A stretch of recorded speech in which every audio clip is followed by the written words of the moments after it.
রেজা খান তার অন্য কোনো নামের সাথে কারো আর কোনো পরিচয় রইল না। কালাপাহাড় নামে তিনি দেশে বিদেশে এক ডাকে পরিচিত হয়ে গেলেন। প্রকৃত ঘটনাটা হজরতি আলা সহ বাঙ্গালা সমুদায় মুসলমান কর্মকর্তা কর্মচারীরা অচিরে অবহিত হলেন। দুদিন আগেও পরে অবহিত হলেন দেশের ও বিদেশের মুসলমান জনগোষ্ঠীর বিপুল অংশই। কিন্তু এতদ সত্ত্বেও ওই অমুসলমানদের নামকরণের প্লাবনে তারাও টিকে থাকতে পারলেন না। ওদের সাথে ওই প্লাবনে তারাও ভেসে গেলেন। কেউ বা এই মিথ্যাচারের বিরুদ্ধে ক্ষিপ্ত হয়ে, কেউ বা একে বাহাদুরি মনে করে তুষ্ট হয়ে, আর কেউ বা আর 5 জনের দেখা দেখি নিজের অজ্ঞাতে রেজা খানকে কালাপাহাড় নামে গ্রহণ করে নিলেন। আফিমখোর নাকি সাপের কামড়ে মরে না, বিষে বিষ নির্বিষ হয়ে যায়। মিথ্যা অভিযোগের বিষে বিষে জর্জরিত হয়ে রেজা খানও নির্বিষ হয়ে গেলেন। কালাপাহাড় নামকেই তিনি গলার মালা বানালেন। হজরতি আলা বললেন, আমিও চাই তার কালাপাহাড় নামই বহাল থাকুক, চুন পড়ুক গুজবকারীদের মুখে। লড়াই থেকে ফিরে এসে সেনাপতি কালাপাহাড় তার রণবিধ্বস্ত বাহিনী নিয়ে সেনাবাহিনীর ঘাঁটিতে ব্যতিব্যস্ত হয়ে রইলেন। সৌজন্য সাক্ষাৎটুকু করা ছাড়া শাহজাদা দাউদ খানের সাথে নিরিবিলিতে মিলিত হওয়ার মৌকাও কিছু পেলেন না। এই ব্যতিব্যস্ততার মধ্যেই শাহজাদা দাউদ খান একদিন ব্যস্তভাবে এসে সেনাপতি কালাপাহাড়ের সামরিক দপ্তর কক্ষে ঢুকে পড়লেন। কালাপাহাড় সাহেব কাজের মধ্যে মগ্ন ছিলেন। শাহজাদাকে দেখে তিনি খোশ দিলে ও ব্যস্তভাবে ছুটে এসে শাহজাদার সাথে মোসাফা সালাম বিনিময় করলেন এবং তাকে সমাদরে বসার আসন দিতে দিতে বললেন, কিয়া খুশনসিব, খোদ ছোট হুজুর আমার এখানে। দাউদ খান হেসে বললেন, একটু এলাম চাচা। কালাপাহাড় সাহেব বললেন, বহুত মেহেরবানি, আর 2-1 দিন ছোট হুজুর, এরপরে ইনশাআল্লাহ অনেক আমার অবসর আপনার সাথে বসে নিরিবিলিতে 2টো কথা বলার জন্যে। দিল আমারও উন্মুখ হয়ে আছে, আর তাই কেবলই 2 হাতে কাজ ঠেলছি। কালাপাহাড় হাসলেন। শাহজাদা দাউদ খানও হেসে বললেন, আমারও ওই একই অবস্থা চাচা যান। কবে থেকে সাক্ষাৎ নেই আপনার সাথে, তাই প্রবল আগ্রহ ভরে আমিও আপনার ফুরসতের ইন্তেজারেই ছিলাম। কিন্তু হঠাৎ করে আবার আমার ফুরসতটাও সাময়িকভাবে খতম হয়ে গেল।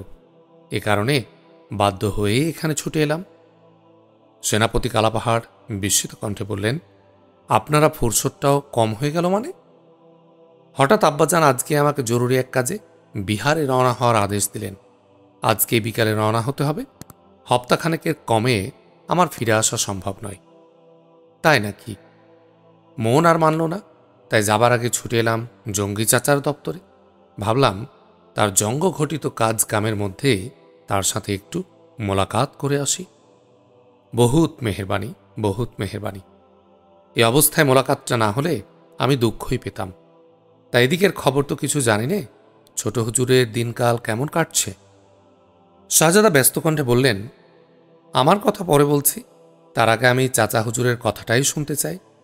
তার ব্যাপারটা আমাকে তাজ্জব করে দিয়েছে। আসল ঘটনাটা তার নিজের মুখে শোনার বড় খাহেশ আমার।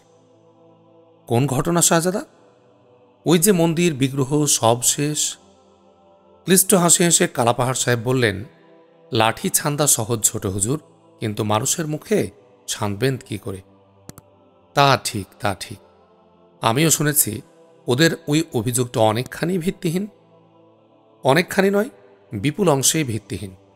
আমার অপরাধটা হলো মন্দির বিগ্রহের মধ্যে লড়াই করতে অনেকে সংকুচিত হয়, আমি তা হইনি। আচ্ছা। সেনাপতি কালাপাহাড় এবার পুরীর ওই মন্দির বিগ্রহ সম্পর্কিত ঘটনাগুলির এবং মন্দির বিগ্রহ হেফাজত করার যাবতীয় পদক্ষেপগুলির কথা বিস্তারিতভাবে বর্ণনা করে শাহজাদাকে শোনালেন। শাহজাদা শুনে বিস্মিত কণ্ঠে বললেন, তাজ্জব, স্রেফ এটুকু ক্ষতি ছাড়া সবকিছুই ঠিকঠাক আছে? মেয়ে ওই জগন্নাথ মন্দিরটিও? মুখে আর কি বলবো শাহজাদা, যে কেউ যাক না ওখানে। কিছু কিছু মন্দির বিগ্রহ বিনষ্ট হওয়া ছাড়া ওই জগন্নাথ মন্দির সহ অন্যান্য মন্দির বিগ্রহ পুরীতে পূর্ববৎ বিদ্যমান আছে কিনা দেখে আসুক। চাচা, এই যে জগন্নাথ মন্দির ভেঙে চুরমার করে দিয়ে এসেছি বলে এত চিৎকার করছে ওরা, মন্দিরের বাইরের দেয়ালের কিছু অংশ আর দেউড়িটুকু ছাড়া ওই মন্দিরটার আর কিছু ক্ষতি হয়েছে কিনা, জগন্নাথ মন্দির যথাস্থানে পূর্বপথ আছে কিনা তা একটা পাগল যে দেখলেও ওদের ওই মিথ্যাচারের পরিধিটা উপলব্ধি করতে ওই পাগলও পারবে। আর দেউড়ি দেয়াল ভাঙা পড়েছে লড়াইয়ের জন্য, স্বেচ্ছায় বা সগরজ নয়। মন্দিরকে ওরা দুর্গ বানাবে, লড়াইকালে মন্দিরকে ব্যবহার করবে, আর তাতে মন্দিরের কিছু ক্ষতি হবে না, ওটা ওরা আশা করে কি করে? কি আশ্চর্য! এরই জন্য এত বড় মিথ্যাচার! না দেখে তাৎক্ষণিকভাবে চমকে ওঠা আলাদা কথা, কিন্তু শতাব্দীর পর শতাব্দী ধরে জগন্নাথ মন্দির সহ অন্যান্য মন্দির বিগ্রহ ওখানে বিদ্যমান থাকলেও, আর তা সকলের দৃষ্টিগোচর হওয়ার পরেও শতাব্দীর পর শতাব্দী ধরে ওই বদনামি যদি গায় তারা, তাহলে আমার কি করার আছে বলুন? তাজ্জব!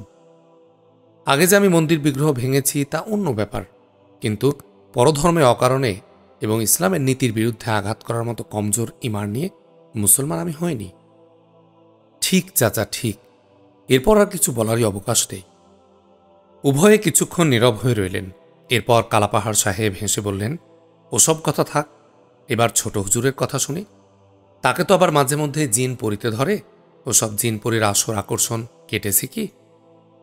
নিজের প্রসঙ্গে এসে শাহজাদা উদ্বেলিত হয়ে উঠলেন এবং সরবে বললেন, আরে চাচা, কাটেনি কাটেনি, আরও জোরদারভাবে জাপটে সাপটে ধরার মহড়া শুরু হয়েছে।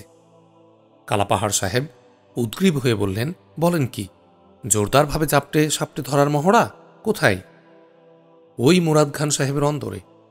কালাপাহাড় লাফিয়ে উঠে বললেন, কি আবাদ, কি আবাদ! ওখানে আপনি গিয়েছিলেন? না গিয়ে কি করি? চাচা যান সেই যে গেলেন আর ফিরে এলেন না। এদিকে দাওয়াত রক্ষে না করাতে আমার মান ইজ্জত রসাতলে যেতে বসল, তাই চাচা যানকে নিয়ে আরেকবার যাওয়ার ইরাদে রেখে হুট করে গেলাম একদিন সেখানে। তোফা তোফা! তা ওখানে গিয়েও পরীর খপ্পরে পড়ে গেলেন নাকি? একদম চাচা, একদম সে বোরকা ঢাকা জঙ্গিপুরীর। হ্যাঁ, সে কি? পেয়ে বুঝে গেলাম চাচা এক অমূল্য রতন। সুবহান আল্লাহ, সুবহান আল্লাহ! তা কাঙ্গালের কথা ফলল? পুরোপুরি না ফললেও ফলবো ফলবো করছে চাচা, আর অল্প একটু বাকি। অর্থাৎ ওই পয়লা পরীকে পেয়ে গেছি, এখন সুরাতটা যদি বিলকুল মামদোমাসি না হয় তাহলে ফলেই যাবে পুরোপুরি। আলহামদুলিল্লাহ, আলহামদুলিল্লাহ। আর ফলেই যদি যাই তাহলে চাচা যান কবুল, আর মানে কবুল, জরুর ছোড়েগা নেহি। আল্লাহু আকবার, আল্লাহু আকবার! তা ঘটনাটা খুলে বলুন তো। সে দাস্তান মস্ত বড় চাচা, এক বৈঠকে শেষ হবে না। তাই নাকি? ইতোমধ্যে শাহজাদার খাসপান্দা কোরবান আলী এসে কুর্নিশ করে জানালো, বেলা প্রায় দুপুর, বিকেলে রওনা হতে হবে। হুজুরের গোসল খাওয়ার সময়টা খুবই সীমিত হয়ে এসেছে। খেয়াল হতেই শাহজাদা ব্যস্ত হয়ে উঠলেন এবং কালাপাহাড়কে উদ্দেশ্য করে বললেন, বিস্তারিত বিবরণ পরে চাচা, বিহার থেকে আসার পর। আল্লাহ হাফেজ। বান্দার সাথে শাহজাদা দ্রুত পদে বেরিয়ে গেলেন। বিহার থেকে ফিরে আসতে হপ্তার অধিক সময় লাগল। ফিরে এসে শাহজাদা দাউদ খান দেখলেন তার জঙ্গি চাচা রাজধানীতে নেই, ফের তিনি জঙ্গে চলে গেছেন। এবার জং কুচবিহারের রাজার সাথে। বাংলার হজরত আলা সোলাইমান খান কাররানি উড়িষ্যা জয়ে ব্যস্ত আছেন দেখে কোচবিহারের কোচ রাজা নরনারায়ণ এই সুযোগ গ্রহণ করলেন। তিনি তার রাজ্যের সীমানা বর্ধিত করার প্রয়াসে বাংলা মুলুকের উত্তর পশ্চিম সীমান্ত এলাকা দখল করতে উদ্যোগী হলেন। নরনারায়ণের আদেশে নরনারায়ণের ভাই এবং কোচ রাজ্যের প্রধান সেনাপতি শুক্লধ্বজ উর্ফে চিলারায় বিপুল বিক্রমে বাংলার উত্তর পশ্চিম সীমান্তে এসে হানা দিলেন এবং সীমান্ত এলাকা অতিক্রম করে বাংলা মুলুকের অভ্যন্তরে ঢুকে পড়লেন। বাংলার হজরতি আলা ইতোমধ্যে উড়িষ্যা বিজয় সমাপ্ত করে রাজধানীতে ফিরেছেন। শুক্লধ্বজ বা চিলারায় যখন বাংলার সীমান্ত অতিক্রম করলেন, তখন সেনাপতি কালাপাহাড়ও পুরী বিজয় সমাপ্ত করে রাজধানীতে হাজির। চিলারায়ের এই ঔদ্ধত্যের খবর পাওয়া মাত্রই হজরতি আলা ক্ষিপ্ত হয়ে উঠলেন এবং সেনাপতি কালাপাহাড়কে ডেকে বললেন, সৈন্য সাজান। কোচ বাহিনী বহুলাংশে জঙ্গলি বাহিনী, এদের সাথে লড়াই করার অভিজ্ঞতা সেনাপতি কালাপাহাড় ইতোপূর্বে কিছুটা অর্জন করেছিলেন। এ কারণসহ অন্যান্য অনেক কারণের জন্যে হজরতি আলা তাকেই বেছে নিলেন। শাহজাদা দাউদ খান বিহারে যাওয়ার কয়েকদিন পরেই কালাপাহাড়কে সঙ্গে নিয়ে খোদ হজরতি আলা কোচবিহারের বিরুদ্ধে যুদ্ধযাত্রা করলেন। বিপুল আগ্রহ নিয়ে বিহার থেকে ফিরে এসে শাহজাদা দাউদ খান কালাপাহাড়কে না পেয়ে মন মরা হয়ে গেলেন। হপ্তার অধিককাল ধরে লালিত তার সেই পুঞ্জীভূত আবেগ আছাড় খেয়ে দিলের মধ্যে মিসমার হয়ে গেল। শাহজাদা পুনরায় নিঃসঙ্গ হয়ে গেলেন। মরার উপর খাড়ার ঘায়ের মতো ফুলবাগানে গিয়েও তিনি খবর পেলেন জরুরি এক প্রয়োজনে দৌলত জাহান তার মায়ের সাথে কিছুদিনের জন্য কোনো এক আত্মীয়ের বাড়িতে চলে গেছেন। হতাশ হয়ে ফিরে এসে শাহজাদা এবার তার নির্দিষ্ট দাপ্তরিক কাজের মধ্যে ডুবিয়ে দিলেন নিজেকে এবং কাজের মধ্যে দিয়েই কাল কাটাতে লাগলেন। শাহজাদা দাউদ খানের দপ্তরের কাজ হালকা হল। প্রশাসনে অভিজ্ঞতা অর্জনের কাজ তার দপ্তরে। তার অধীনে কয়েকজন উজির আছেন, নাজির আছেন, কর্মকর্তা কর্মচারী আছেন। আসল কাজ তাদের। শাহজাদার কাজ তদারকি করা আর উজির নাজির কর্মচারীদের আদেশ নির্দেশ করা। এ করে নিজেকে অধিকক্ষণ ব্যস্ত রাখা যায় না। আদেশ নির্দেশ দেওয়ার পর দিনমান দপ্তরে বসে করার বেশি কিছু তেমন থাকে না। কয়েকদিন একটানা উজির নাজির হাঁকানোর পর কাজ তার ক্রমেই স্বল্প হয়ে এলো। অল্পক্ষণ পরে এখন দপ্তরের কাজ ফুরিয়ে যায়। বসে বসে খাতা দলিল দেখার কাজ শাহজাদার নয়। কাজেই ঘোড়দৌড়ের মাঠ বেরিয়ে আসার পরে দিনও অল্পক্ষণ কাজ করে শাহজাদা অবসর হয়ে গেলেন। অপরাহ্নে আর কোথাও যাওয়ার কোনো পূর্ব সিদ্ধান্ত না থাকায় তিনি আবার ফুলবাগানে চলে এলেন। দৌলত জাহানের ফিরে আসার খোঁজ খবর নেওয়াটাই ছিল তার এক মামুলি উদ্দেশ্য। কুচবিহারের লড়াই থেকে ফিরে এলেন সেনাপতি কালাপাহাড়। ফিরে এলেন কালাপাহাড় খেতাবটা আরও পোক্ত করে নিয়ে। দেশের ভেতরে বাইরে নানা স্থানে পুনরায় গুজব ছড়িয়ে পড়ল কুচবিহারে গিয়ে কামাখ্যা, হাজো এবং অন্যান্য স্থানের যাবতীয় মন্দির বিগ্রহ কালাপাহাড় ধ্বংস করে এসেছেন। হজরতি আলার সাথে যুদ্ধ যাত্রা করে তারা গিয়ে সরাসরি বাঙালামূলক আক্রমণকারী কোচ সেনাপতি শুক্লধ্বজের বাহিনীর গতি রোধ করে দাঁড়ালেন। সঙ্গে সঙ্গে উভয় পক্ষের মধ্যে প্রচণ্ড লড়াই শুরু হল। এ লড়াইয়ে কোচ বাহিনী সম্পূর্ণরূপে বিধ্বস্ত হয়ে গেল এবং কোচ সেনাপতি শুক্লধ্বজ বা চিলারায় বন্দী হলেন।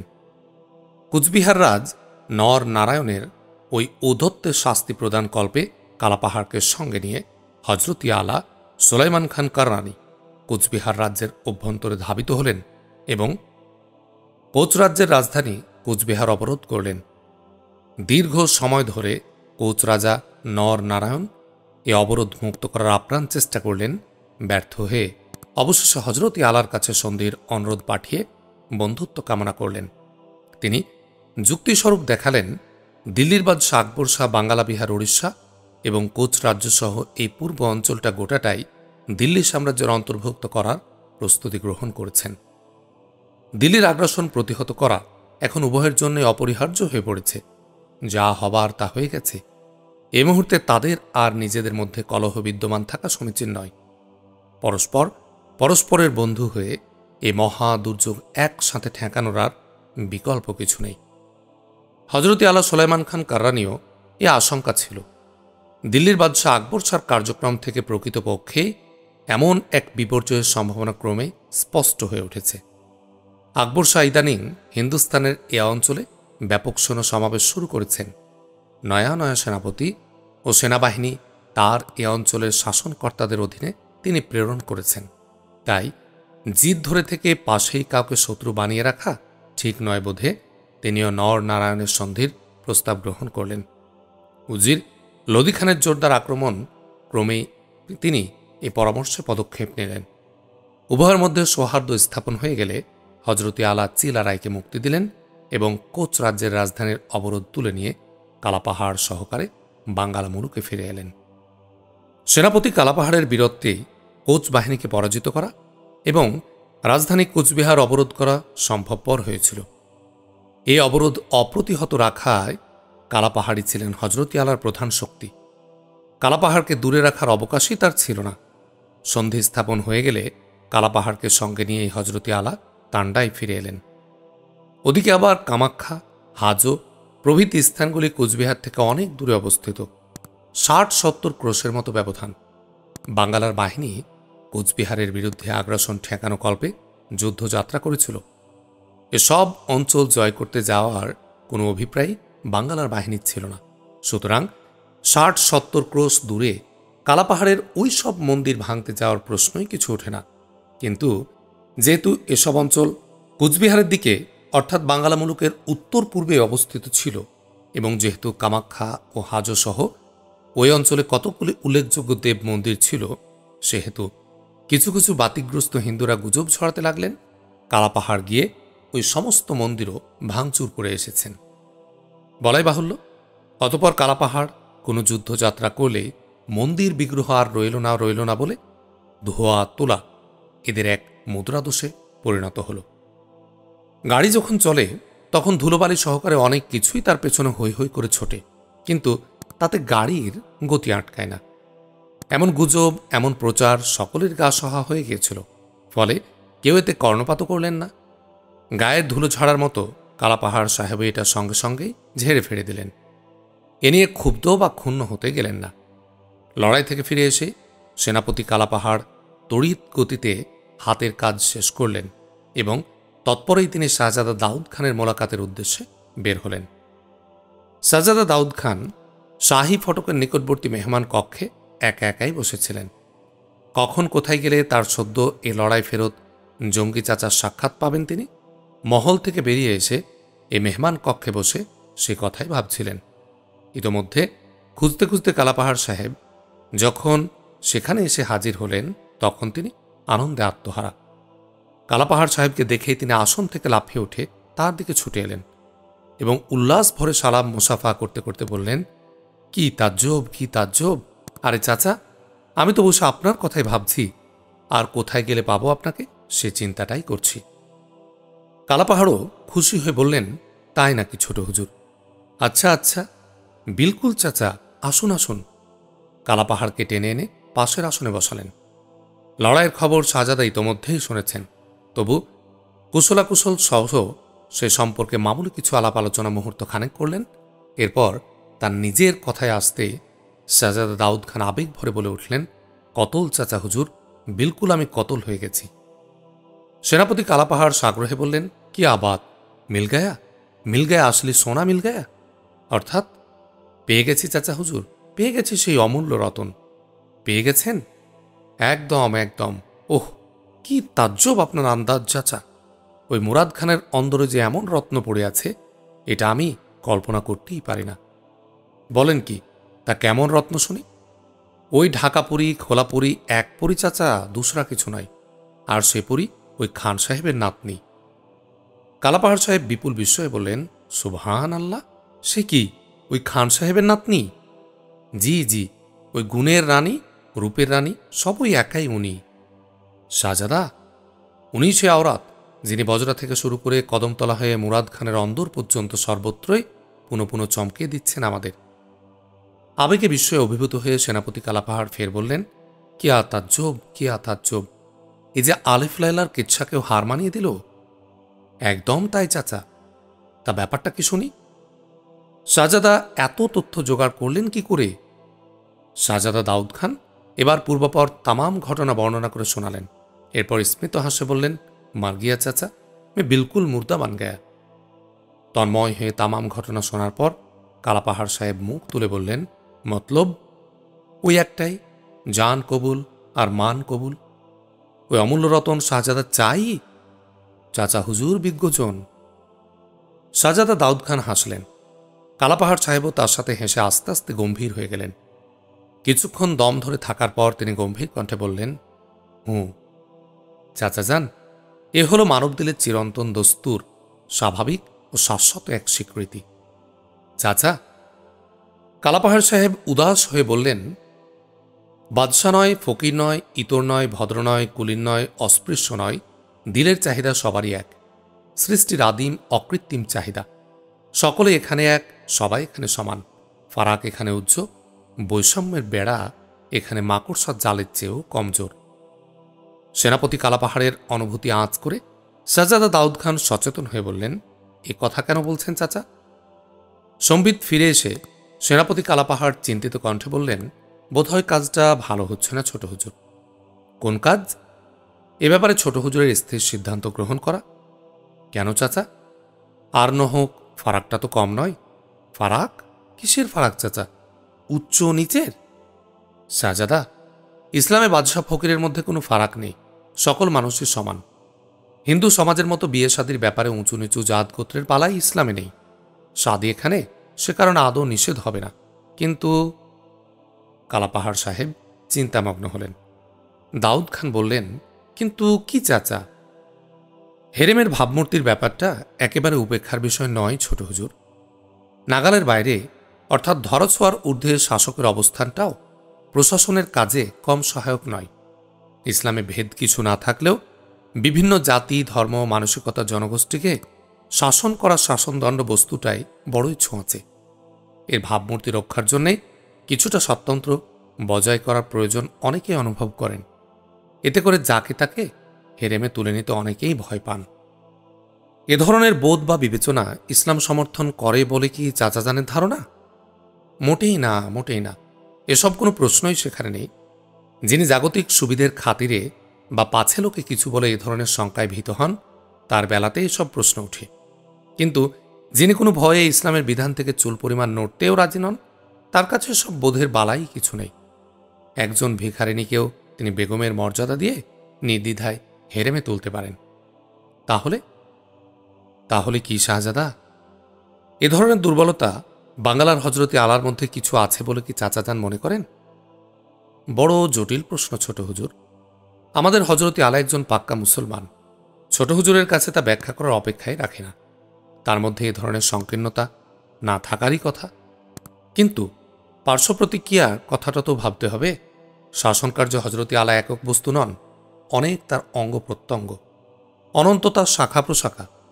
এদিকে আবার তার পরিবারের পরিধিও ছোট নয়। বিবেচনার মোড় তাকে কে কখন কোন দিক থেকে কোন দিকে ঘুরিয়ে দেয় তা সঠিক করে কি করে বলি?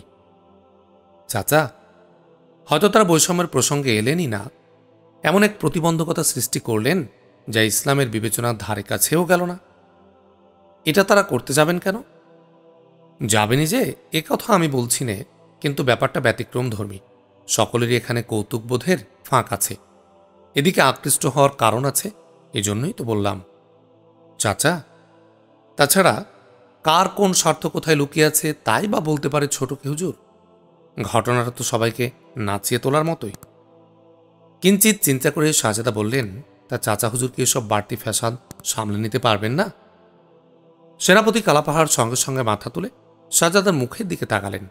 শাহজাদা ফের বললেন, কোথাও কোনো আলগা ফুটো সৃষ্টি হতে দেখলেই তো তা বুঝিয়ে দেওয়ার তাকলিফটুকু আমার জঙ্গি চাচা আমার জন্য করবেন, এটা কি আমি আশা করতে পারি না? কিঞ্চিত নীরব থেকে কালাপাহাড় সাহেব স্থির কণ্ঠে বললেন, সামলে নিতে সফলকাম হব কিনা জানি নে, তবে আমার ছোট হুজুর যদি একান্তই মরণপণ করে বসেন, তাহলে তার জন্য কোনো তকলিফ করতে জঙ্গি চাচা কুণ্ঠাবোধ করবেন না। শাহজাদার সংশয় থাকার কোনো কারণ নেই। শাহজাদা দাউদ খান ব্যাকুল কণ্ঠে বললেন, মরণপণ চাচা যান, জান মান সবই কবুল, পিছিয়ে আসার কোনো ফাঁক নেই। তবু বোধহয় আরেকটু ভেবে দেখলে ভালো হতো শাহজাদা। শাহজাদা থমকে গিয়ে বললেন, আপনি এ কথা বলছেন? শাহজাদা, ভেবে দেখতে আপনিও তো কম করেননি সেদিন চাচা। আপনাদের ওই অত বড় ব্যবধান নিয়ে কম ভাবনা নিশ্চয় আপনি সেদিন ভাবেননি। কিন্তু ভেবে দেখে ফল কি কিছু পেয়েছিলেন? ঘুরে ফিরে আকাঙ্ক্ষা আরও দুর্বার হওয়া ছাড়া ফল কিছু হয়েছিল বলুন? কালাপাহাড় সাহেব শাহজাদার মুখের দিকে একদৃষ্টি চেয়ে রইলেন। পলক কয়েক একভাবে তাকিয়ে থাকার পর তিনি দীর্ঘ নিঃশ্বাস ফেললেন। এরপর স্মিত হাস্যে বললেন, আমি বুঝতে পেরেছি ছোট হুজুর, এ অনুরোধ আর আপনাকে আমি করব না। চাচা যান। কালাপাহাড় সাহেব এবার উৎসাহ দিয়ে বললেন, মত ঘাবড়িয়ে শাহজাদা, আপনার কাজ শেষ, এবার আমার কাজ। শাহজাদা খুশি হয়ে বললেন, আলহামদুলিল্লাহ, আমার চাচা হুজুরের তুলনা একমাত্র চাচা হুজুরই। আম্মা বেগমই এখানে কাজে লাগবেন বেশি, তবে তার আগে দাওয়াতটা খাওয়ার বড়ই খায়েশ আমার। দাওয়াত? মুরাদ খান সাহেবের মকানে আমাকে নিয়ে ছোট হুজুর আরেকবার দাওয়াত খাওয়ার ইরাদা একটা রেখেছিলেন না? সে ইরাদা কি তিনি এখন বাতিল করেছেন? আরে না না, বাতিল করব কেন? চাচাজান কি এখনই সময় দিতে পারবেন? মানে 2-1 দিনের মধ্যেই? আলবৎ পারব। আগে দাওয়াত ফলার খেয়ে কমরটা মজবুত করে নিই। এ লড়াইয়ে লড়তে হলে তাকত চাই জরুর। সালার সাহেব হাসতে লাগলেন। শাহজাদা উৎফুল্ল কণ্ঠে বললেন, তাহলে এজাজউদ্দিন চাচা, আজই গিয়ে মুরাদ খানের সাথে যোগাযোগটা করে ফেলি। করুন করুন, খাওয়াটাই তো আসল, আগে খাওয়া পরে কাজ। এ কথায় উভয়ে ফের একসাথে হেসে উঠলেন। মুরাদ খানের মাকানে দুসরাবার আঞ্জাম শুরু হয়েছে, মেহমানদারির আঞ্জাম। মাকানে হাজির না থাকায় পয়লাবার ফিরোজা বানুদের আহ্বান করা হয়নি। এবার শুধু ফিরোজা বানুই নন, মাসুম গজনবীও এসে মুরাদ খানের সহযোগিতায় লেগে গেছেন। সালার সাহেবের পয়লা হলেও দৌলতদের মাকানে খোদ শাহজাদা দাউদ খান দুসরাবার মেহমান হয়ে এসেছেন। এর উপর আর কোনো কথা আছে? খুশির আধিক্যে ফিরোজা বানু এক হাতে 5 হাত করছেন আর ফাঁকে ফাঁকে দৌলত জাহানকে ধবির ধোলাই দিচ্ছেন। শাহজাদা দাউদ খান ও সেনাপতি কালাপাহাড় মুরাদ খানের মাকানে মেহমান হয়ে এলেন। এসে অবধি সালার সাহেব প্রখর দৃষ্টি দিয়ে সবকিছু পর্যবেক্ষণ করতে লাগলেন। আলাপ ঠাট্টা, গল্প গুজব, খানাপিনার মাঝেও তিনি তার চোখ কান সব সময় খুলে রাখলেন চারদিকে। সুদক্ষ গোয়েন্দার মতো সবকিছু লক্ষ্য করে যা তিনি পেলেন তাতে তিনি স্তম্ভিত হয়ে গেলেন। তারা হাজির হওয়ার পর থেকে দৌলত জাহানের মধ্যে যে প্রাণের স্পন্দন লক্ষ্য করলেন তিনি, তার তুলনা খুঁজে পেলেন না। তাদের সাথে বসে গল্পগুজব বা সামনে বসে আহারজাদি পরিবেশন না করলেও আশেপাশে ছুটোছুটি করে বোরখাবৃতা দৌলত জাহান এমন আনন্দ আবেগ ভরে তাদের খানাপিনার যোগান দিতে লাগলেন, তাদের সমাদর আপ্যায়ন আর যত্ন আত্মীর মধ্যে এমন প্রাণ ঢেলে নিজেকে অনুক্ষণ ব্যাপৃত করে রাখলেন, যা একমাত্র একান্ত প্রিয়জনের বেলাতেই সম্ভব। অন্তরের নিগুড় আবেদন ছাড়া লৌকিকতার খাতিরে বা মেহমানদারির গরজে এর অর্ধেকটাও কারো পক্ষে সম্ভব নয়। সেই সাথে শাহজাদার প্রতি দৌলত জাহানের অনুক্ষণ যে নির্বাক আত্মনিবেদন লক্ষ্য করলেন, তাতে তিনি নিঃসন্দেহ হলেন যে দৌলত জাহানের মনের খবর জানতে শাহজাদা ভুল করেননি তিল পরিমাণ। এদিকে আবার মেহমানদারি করার মধ্যে যে মার্জিত রুচির পরিচয় কালাপাহাড় সাহেব পেলেন এখানে, তাও এক বিস্ময়কর ব্যাপার। চলনে বলনে আচার আচরণে যে শিষ্টাচার তিনি লক্ষ্য করলেন এ পরিবারের প্রত্যেকটি ব্যক্তির মধ্যে, তা একেবারেই অনন্য। সর্বোপরি সীমিত সরঞ্জামের পরিচ্ছন্ন গৃহসজ্জা, রুচিকর খাদ্যদ্রব্য নির্বাচন, রন্ধন পরিবেশনের মধ্যে যে আভিজাত্য লক্ষ্য করলেন তিনি, তা বস্তুত নয়, আচ্ছা আচ্ছা আমির ওমরার ঘরেও প্রায়শই দুর্লভ। একের পর এক সব কিছু পর্যবেক্ষণ করে সেনাপতি কালাপাহাড় ভেবেই শুধু সারা হতে লাগলেন। নোংরা নাদান বস্তির মাঝে অবস্থান যে মানুষগুলোর, তাদের মাঝে এমন রুচি সম্ভব হলো কি করে? এত আলো, এত শিক্ষা কোথায় থেকে পেলেন তারা? কালাপাহাড় সাহেবের যা মস্ত বড় ভয় ছিল, তাই পরিবারটির বাস্তব অবস্থা নিয়ে শাহজাদা চাইলেন, আর অমনি তিনি এক কদর্য পরিবেশের আওরাতকে শাহী হেরেমে তুলে নেওয়ার সুপারিশ করতে গেলেন। এটা হয় কি করে? মানুষ তারা গরিব হোক, কিন্তু হেরেমের সাথে মোটামুটি খাপ খাইয়ে নেয়ার মতো আদব শিক্ষা জরুর এখানে প্রয়োজন। যদিও দৌলত জাহানের ব্যক্তিত্বের ব্যাপারে আর মুরাদ খানের পারিবারিক আদব আখলাক সম্বন্ধে তিনি অনেকটা আশাবাদী ছিলেন, তবু বিস্ময়করভাবে এতটা বেশি তিনি কখনো আশা করতে পারেননি। আজ সব দেখে শুনে তিনি একদম নিশ্চিত হলেন যে স্রেফ হজরতি আলার ঘরেই নয়, আরও অনেক উঁচু ঘরে যাওয়ারও যোগ্যতা আছে দৌলতের। উষ্ণ আন্তরিক পরিবেশে মেহমানদারি শেষ হল। বিদায় নেয়ার প্রাক্কালে সেনাপতি কালাপাহাড় মুরাদ খানকে আড়ালে ডেকে বললেন, খান সাহেব, যদি খুব অসুবিধে না হয় তাহলে আমি বহিনের সাথে, মানে দৌলত জাহানের আম্মার সাথে গোপনে দুটো কথা বলতে চাই। মুরাদ খান সাগ্রহে বললেন, মোটেই কোনো অসুবিধা নেই হুজুর, এখনই আমি সে ব্যবস্থা করে দিচ্ছি। মুরাদ খান গিয়ে দৌলত জাহানের আম্মা দিনার বানু বেগমকে সে কথা জানালেন। অতপর দিনার বানুর পরামর্শ অনুযায়ী কালাপাহাড় সাহেব বাদে মুরাদ খান আর সবাইকে ডেকে তাদের পারিবারিক সবজি ক্ষেত দেখাতে নিয়ে গেলেন। কক্ষে রইলেন কালাপাহাড়, পর্দার উপরে দিনার বানু বেগম সাহেবরা। কালাপাহাড় সাহেব গলা ঝেড়ে বললেন, বহিন, আমি যে কথাটা বলতে আগ্রহী তা বড় নাজুক কথা, কিভাবে আপনি নেবেন তা সেটাই শুধু ভাবছি। দিনার বানু উৎসাহ দিয়ে বললেন, না ভাই সাহেব, সংকোচ কিছু করবেন না, যা বলতে চান মেহরবানি করে নিঃসংকোচে বলুন। আমি দৌলত জাহানের শাদির ব্যাপারে কথা বলতে চাই।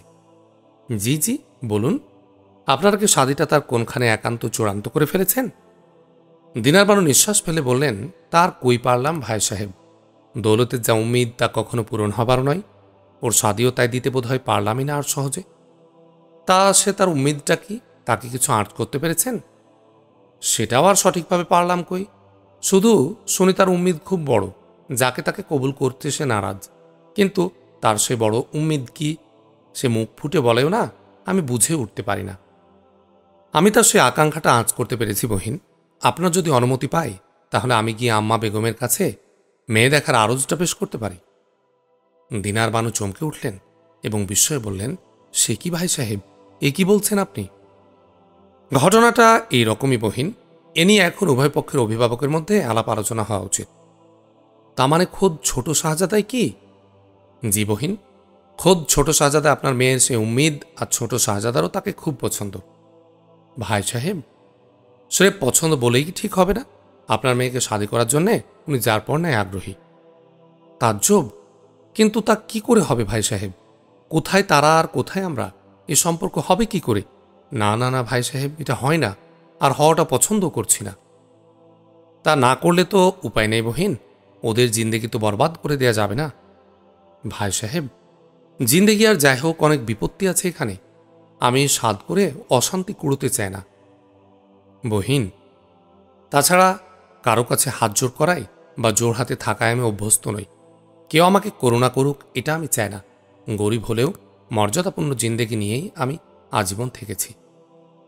অমর্যাদার প্রশ্ন নেই বহিন, উপযুক্ত মর্যাদা সহকারে তাকে গ্রহণ করতে পারলে তারা করবেন, না পারলে সম্পর্ক হবে না।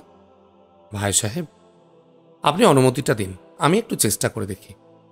কিন্তু তাতে তো ফলটা আরও খারাপ হতে পারে ভাই সাহেব। এটা জানাজানি হওয়ার পর শাদীটা যদি না হয়, তাহলে তো মেয়েকে অন্যত্র শাদী দেওয়া মুশকিল হয়ে পড়বে। আপনার মেয়েকে আমার চেয়ে আপনি বেশি জানেন বহিন। আল্লাহ না করুন এ শাদী যদি বানচাল হয়েই যায়, মেয়ে যে আপনার আর কাউকে কবুল করতে চাইবেন এ ধারণা আমার আপাতত নেই। তবু সাবধানের মার নেই।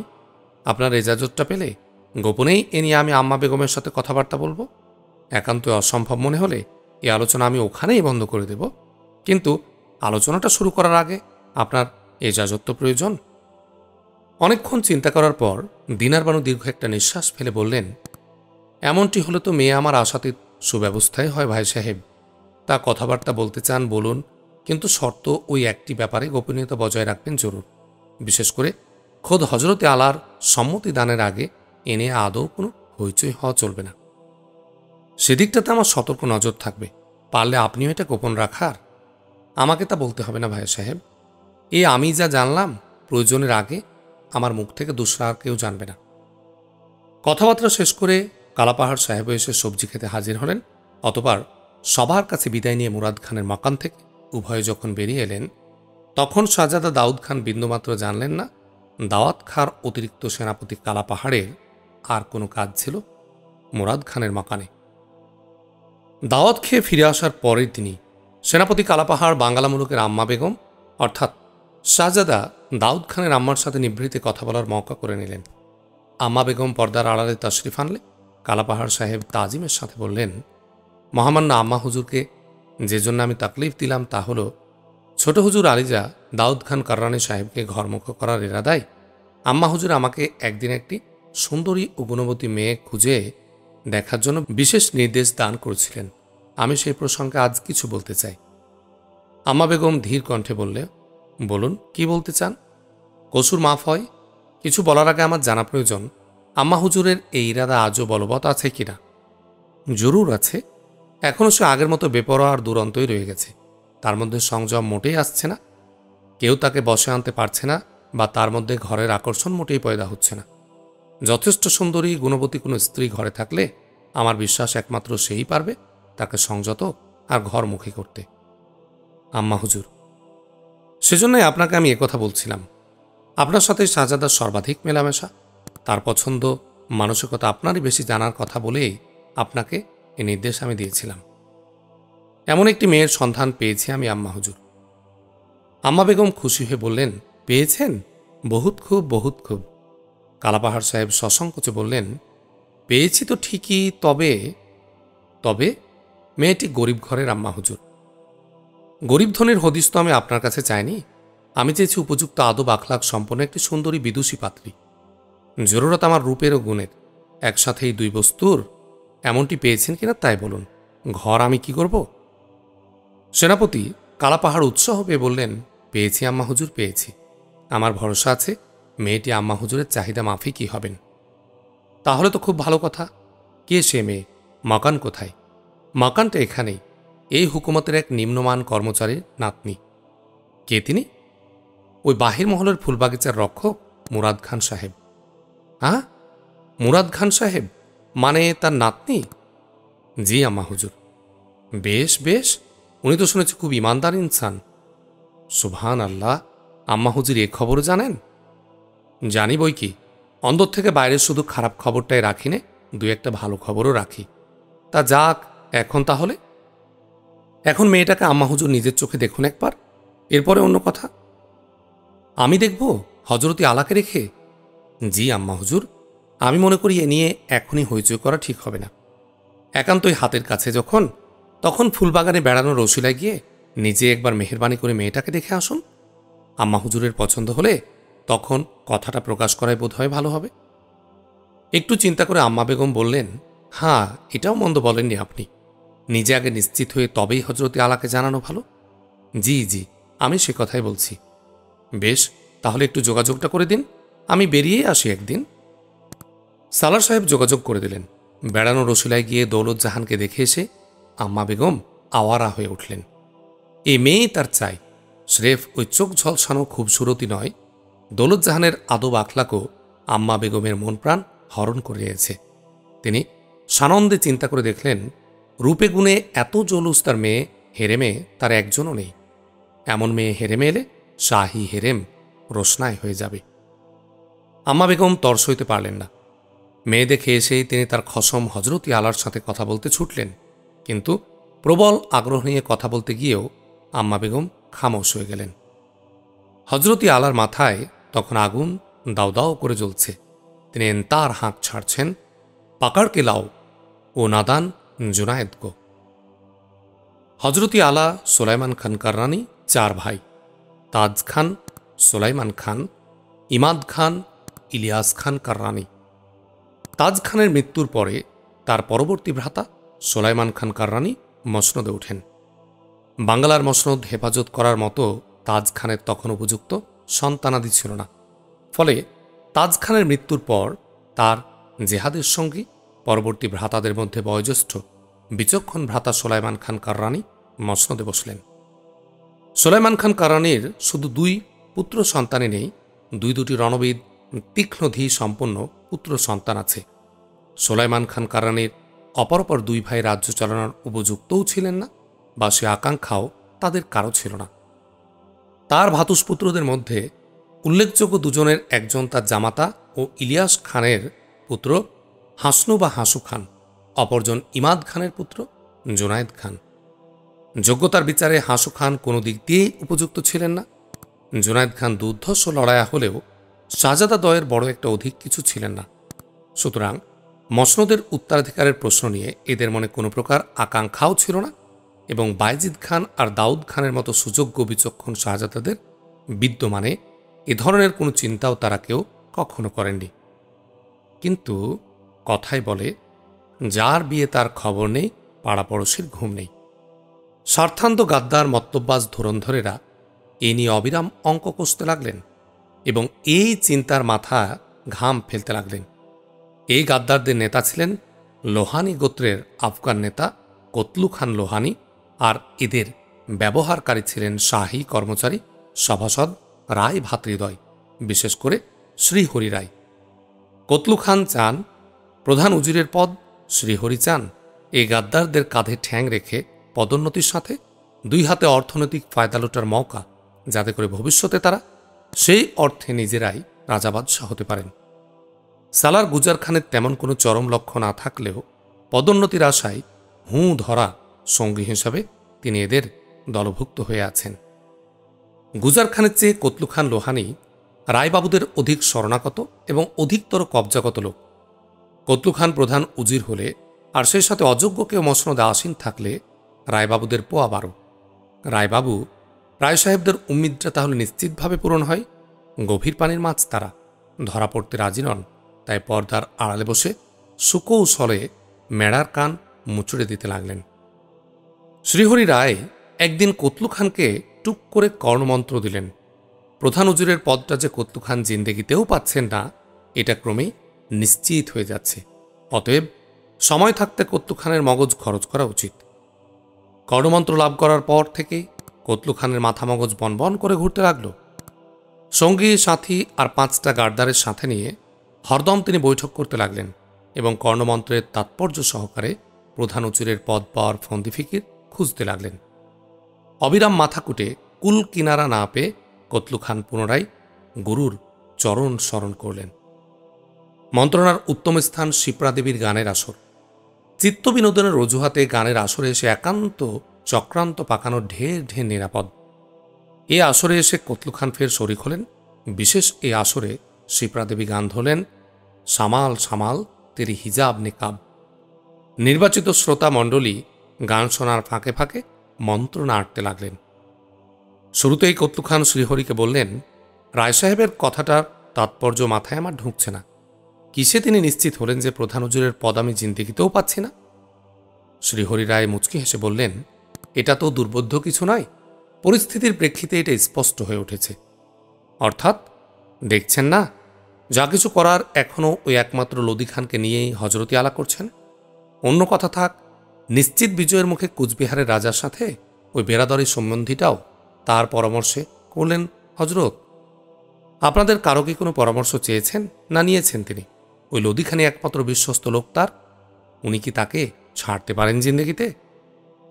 কতলু খান মলিন মুখে বললেন, হ্যাঁ, এসব তো লক্ষ্য করেছি, বুঝতেও পারছি হজরতে আলার আমলে আশা তেমন নেই, কিন্তু হজরতে আলার পরেও আর আশার কিছু নেই, এটাও আমি স্পষ্ট দেখতে পাচ্ছি। কি রকম? লোদি খানের প্রতি শাহজাদা দুজন চরমভাবে ঝুঁকে গেছেন। সম্পর্ক তাদের ক্রমে ঘনিষ্ঠ হয়ে উঠেছে। হজরতে আলার পরে যে শাহজাদারাই বাঙ্গালার তক্তে আসছেন এটা তো নিশ্চিত, না সন্দেহ আছে আপনার? না, তারা ছাড়া আর কে আসবেন? যেমনই তারা বিচক্ষণ তেমনি পিতৃভক্ত। নিজেদের আর পিতার এই বিশ্বস্ত জন রেখে প্রধান উজিরের পদে তারা আপনাকে বহাল করবেন এমন ধারণা একটা পাগলেও রাখে না। রায় সাহেব, তদুপরি আপনিও নিজে আঁচ করছেন, আপনার বিশ্বস্ততার প্রতি এখনই তারা আস্থাহীন, পরে আর কথা আছে? কতলু খান লোহানি গোড়া কাটা লতার মতো নিয়ে পড়লেন। শিপ্রা দেবী সরবে গাইতে লাগলেন সামাল সামাল তেরি হিজাব নিকাব। কতলু খানের হালত দেখে শ্রীহরি রায় উৎসাহ দিয়ে বললেন, আহা, তাই বলে তো ঘাবড়ানোর কি আছে, মগজ খরচ করুন, যত বেড়া তত ফাঁক। আশান্বিত হয়ে উঠে কতলু খান বললেন, ফাঁক? হ্যাঁ, ফাঁক। মসনদে যদি শাহজাদারা না আসতে পারেন তাহলে তো বেড়া বাঁধা তামামই সাফ। তার মানে তারা না এলে কে আসবেন? কেন, হজরতি আলার ভাতুষপুত্ররা? তাজ খানের পর তার ভাই সুলাইমান খান এলেন, এরপর তো মসনদের হকদার তাজ খানের অন্যান্য ভাইরা। তাজ খানের মসনদে আসার পেছনে তাদেরও তো কম অবদান নেই। শাহজাদার দাবি এখানে গৌণ, কিন্তু তাজ খানের ভাইরা তো, আহা, তাদের জায়গা তাদের ছেলেরা আসবেন, বাপের সত্ত্ব ছেলেরা ভোগ করবেন। অর্থাৎ আমি হাসু খান আর জুনায়েদ খানের কথা বলছি। মসনদে বসার উভয়ে তারা যোগ্য, আর মসনদের তারাই ন্যায্য দাবিদার। কিন্তু তারা তো কেউ তেমন কোনো বিচক্ষণ লোক নন। এই তো আপনার গোড়াই গলদ। অধিক বিচক্ষণ হলে কোনো আশা আছে আপনার, না শান্তি আছে আপনার? যত কম বিচক্ষণ ততই তো সুবিধে। হ্যাঁ হ্যাঁ, তা ঠিক, তা ঠিক। যাতে করে তারা কেউ মসনদে আসেন সেই চিন্তাটা করুন। তারা কেউ মসনদে এলে আর আপনার মদদে এলে আপনিই তখন প্রধান উজির। অবশ্যই অবশ্যই, কিন্তু কিন্তু কি আবার? না, বলছি মসনদটা ফাঁকা হলে তো এসব প্রসঙ্গ আসে। তার আগে পুনরায় মুচকি হাসলেন শ্রীহরি রায়। তির্যক নজরে চেয়ে তিনি বললেন, ফাঁকা নেই তো কি হয়েছে, ফাঁকা করে নিতেই বা কতক্ষণ? মসনদের উপযুক্ত দাবিদার তৈরি হয়ে গেলে সময় সুযোগ মতো তাকে এগিয়ে দিয়ে আপনারা মোটামুটি লোক দেখানো তার পেছনে শক্ত হয়ে দাঁড়ালেন, তো মসনদটা ফাঁকাও হয়, আবার তা পূরণও হয়। দ্বিধাজড়িত কণ্ঠে কতলু খান বললেন, রায় সাহেব। শ্রীহরি রায় ক্ষুণ্ণ কণ্ঠে বললেন, কাঁটার ভয়ে ভীত হলে তো ফুল তুলতে পারবেন না, মকসুদ হাসিল করতে হলে ঝুঁকি তো কিছুটা নিতেই হয়। কতলু খান তবুও সংশয়ের সাথে বললেন, কিন্তু বুদ্ধি থাকলে ঝুঁকিটা আবার নিজেকেও তেমন নিতে হয় না, ঝুঁকিটা উৎসাহী দাবিদারের কাঁধেও গড়িয়ে দেওয়া যায়। তা তো বুঝলাম, কিন্তু তেমন উৎসাহী দাবিদার কই? কেন, ওই হাসু খান আর জুনায়েদ খান? কি করে? মসনদের খায়েশ তো তাদের দুজনের একজনের মধ্যেও দেখি না। তারাই যদি আগ্রহী না হয়, আগ্রহী না হলে আগ্রহ তাদের মধ্যে পয়দা করতে হবে, নিজের হক সম্বন্ধে তাদের সচেতন করতে হবে, কোনো মতে তাদের কবজা করে নিয়ে সঠিকভাবে মগজ ধোলাই করে দেখুন। মসনদের লোভে তারাই লাফিয়ে এগিয়ে যাবেন। ঝুঁকি ঝাপটা তারাই যখন ঘাড়ে তুলে নেবেন, আপনাকে হয়তো কিছুই করতে হবে না। কাজটা শুধু তাদের দলে ভিড়িয়ে নিয়ে মগজটা ধোলাই করা। হ্যাঁ, এ কথাও ঠিক, কিন্তু আসলে কি তাদের হাতের মধ্যে আনা সম্ভব? আলবৎ সম্ভব। সবকিছুতে এত কিন্তু কিন্তু করলে চলবে কেন? প্রাথমিক কাজটা আমরাই করে দেব, বাদবাকিটা আপনি করবেন। কতলু খান এবার উৎসাহিত হয়ে উঠলেন। তিনি উৎসাহ ভরে আওয়াজ দিলেন, রায় সাহেব। হাসু খানের চেয়ে জুনায়েদ খানে অধিক কার্যকরী হবেন। তিনি যোদ্ধা, সাহসী, সে তুলনায় বুদ্ধি কম। রাজি করাতে পারলে ঝড় ঝাঁপটা নিজেই তিনি সামলে নিয়ে এগিয়ে যাবেন, আর শক্তির দিকটাও সামলে নিতে পারবেন। তাই আমি মনে করি আগে জুনায়েদ খানের পেছনেই চেষ্টা করে দেখা হোক। ব্যর্থ হলে হাসু খান তো রইলেনি, তখন তার কথা চিন্তা করা যাবে। ঠিক ঠিক ঠিক বলেছেন আপনি। এদিকে আবার জুনায়েদ খান অনেকখানি এগিয়েও আছেন এ পথে। আমাদের শিপ্রার গানের নামে জুনায়েদ খান পাগল, চান তো শিপ্রাকে আরও বেশি ভিড়িয়ে দেই তার পেছনে। শিপ্রার দিকে যেভাবে উনি ঝুঁকে পড়েছেন, তাতে আমার বিশ্বাস চেষ্টা করলে শিপ্রায় তাকে কায়দা করে গেঁথে এনে দিতে পারবে। এর পরেরটুকু আপনি বা আপনারা করবেন, নাকি এটুকুও পারবেন না? উল্লাসে লাফিয়ে উঠে কতলু খান বললেন, আলবৎ পারবো, আলবৎ পারবো। একটু নাগাল ধরতে পারলে সব কিছু আমিই করতে পারবো। আমাদের আর কি বলুন, শুধু বন্ধুত্বের খাতিরেই। বলতে হবে না, বলতে হবে না। মেহেরবানি করে এই কাজটা করে দিন, আমি আপনাদের কাছে চিরঋণী হয়ে থাকব। শিপ্রাদেবীর মারফত তাকে একটু দলে ভিড়িয়ে দিন। শ্রীহরি রায় এবার আখের ছেন্দে বললেন, এজন্য হয়তো অনেকখানি মূল্য আমাদের দিতে হবে লোহানী সাহেব। সুদিনে যদি। কতলু খান ব্যাকুল কণ্ঠে বললেন, তবা তবা তবা, এমন সংশয় কখনো দিলে রাখবেন না।